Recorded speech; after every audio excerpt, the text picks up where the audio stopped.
Happy Valentine day. Valentine ডেৰ শুভেচ্ছা সকলোকে জনালোঁ। আজি 14 ফেব্ৰুৱাৰী প্ৰেমৰ দিৱস।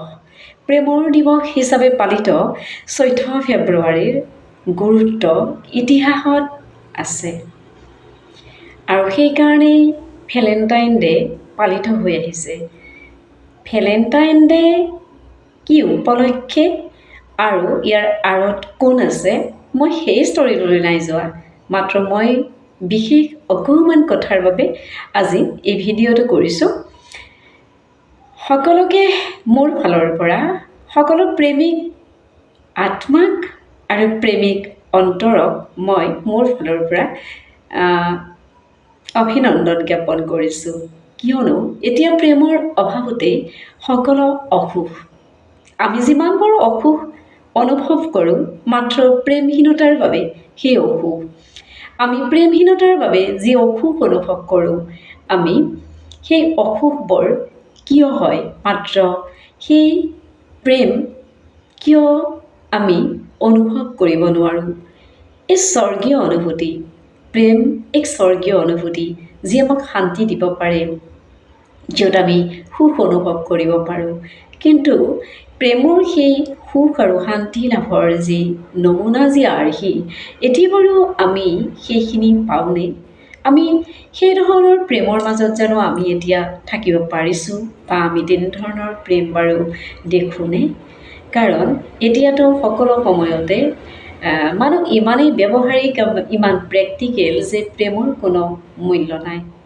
গতিকে সময় থাকোঁতে আপুনি যদি কাৰোবাক ওচৰত পাইছে, সময় থাকোঁতে আপুনি যদি কাৰোবাক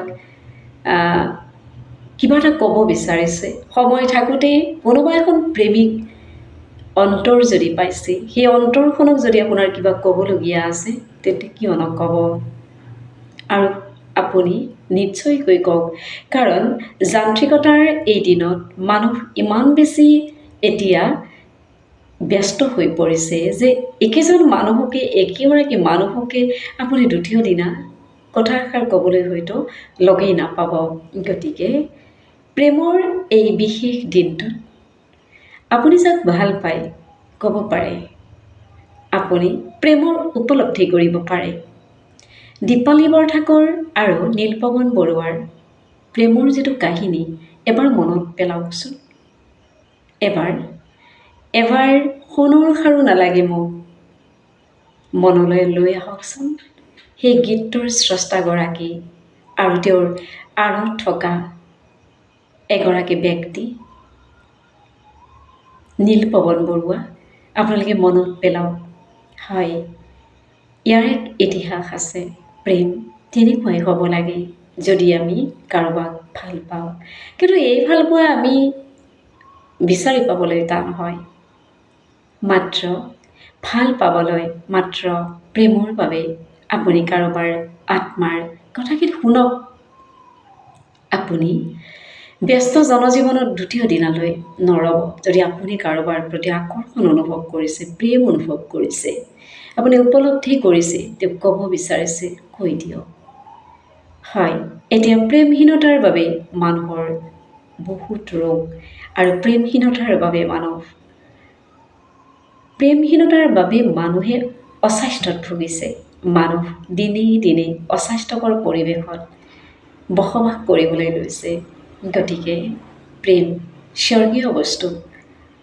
ই সকলোৱে উপলব্ধি কৰিব নোৱাৰে, ই সকলোৱে সুৰক্ষিতকৈ ৰাখিব নোৱাৰে।